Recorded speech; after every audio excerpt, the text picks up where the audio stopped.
Hello and welcome back to the channel.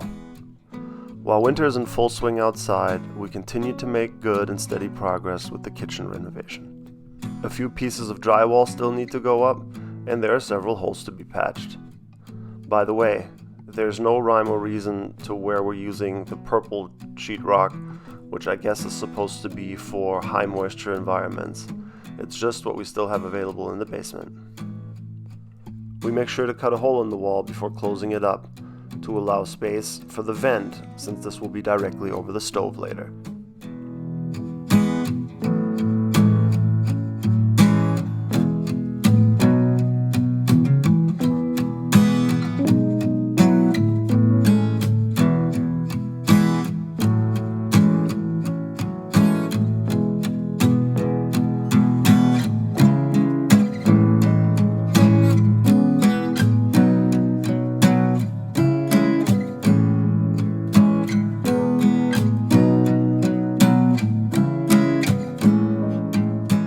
Mike is back, and while I patch the last few holes, he starts mudding, which is a huge help, as this would take far longer and would require a lot more rework if I were to do it myself.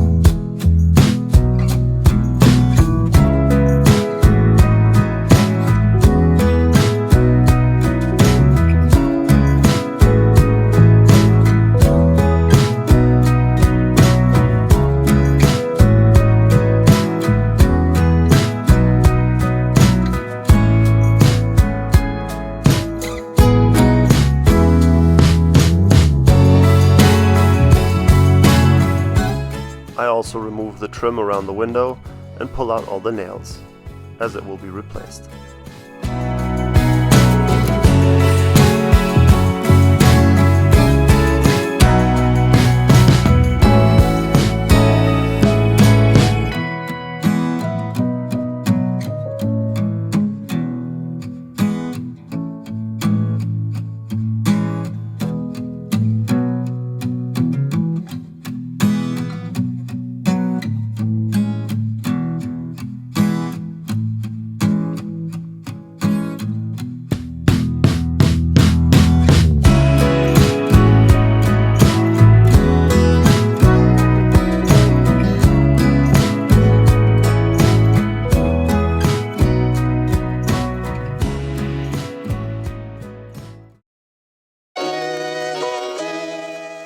The next thing we need to do, now that all the holes are closed and the mudding is done, we'll create dust. So we do our best to try to separate the kitchen from the rest of the house and contain the mess.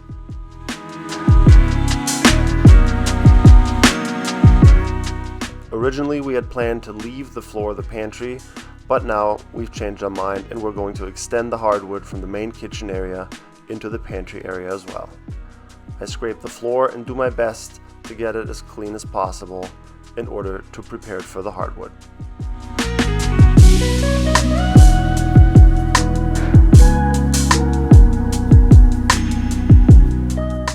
I fill a few last indentations in the drywall and then begin with the sanding.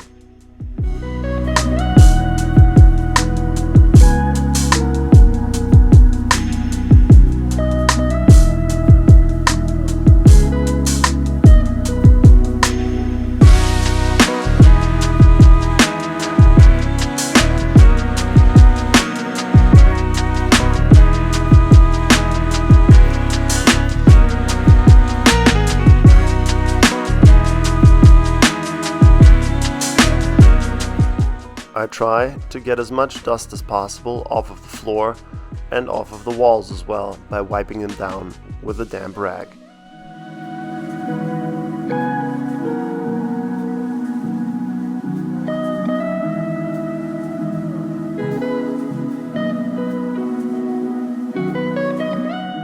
And once again, we've reached one of those points in the project where the next step you take makes it seem like all of a sudden you've made huge progress.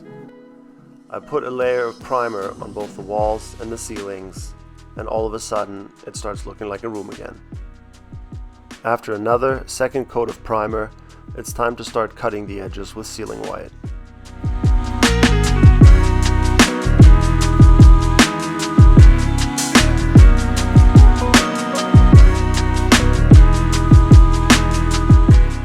The radiator panels are removed and taken to the basement, where they'll be spray painted later.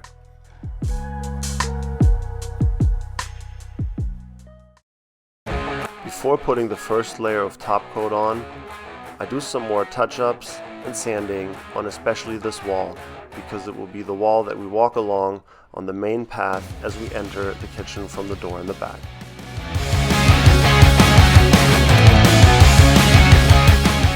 I decide to cut the edges without using any tape, because I'm never really that happy with the results with the tape, and it takes a lot of additional time. It's difficult and time consuming, but after a while I get used to it and I start improving.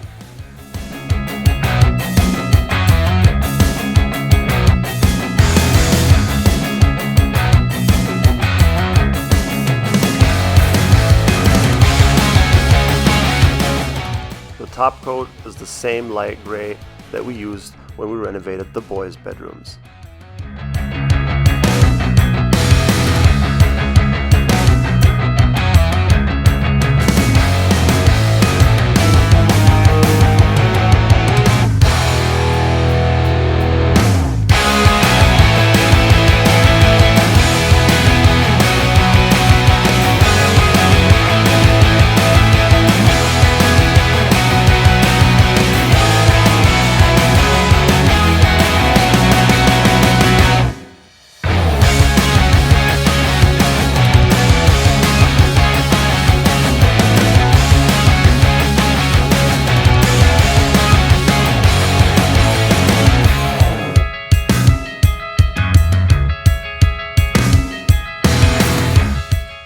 A company comes in to fix, extend, and refinish our hardwood floors, and they look so good. Of course, what better opportunity to use this wide open space than to play keepy-uppy.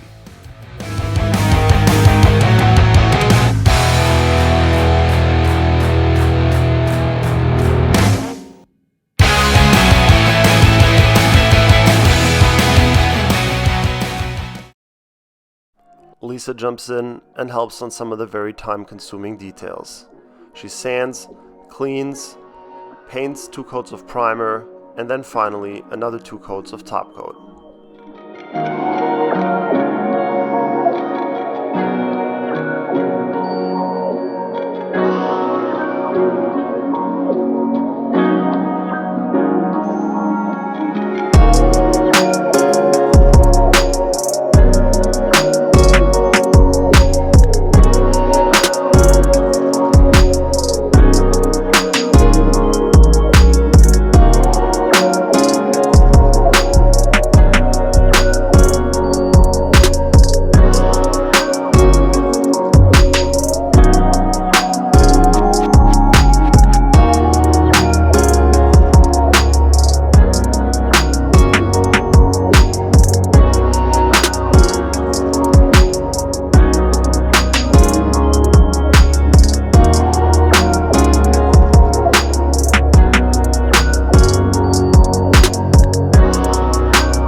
at the point where we're within a few days of our cabinets getting delivered. So we roll down X-board to protect the newly refinished hardwood floors.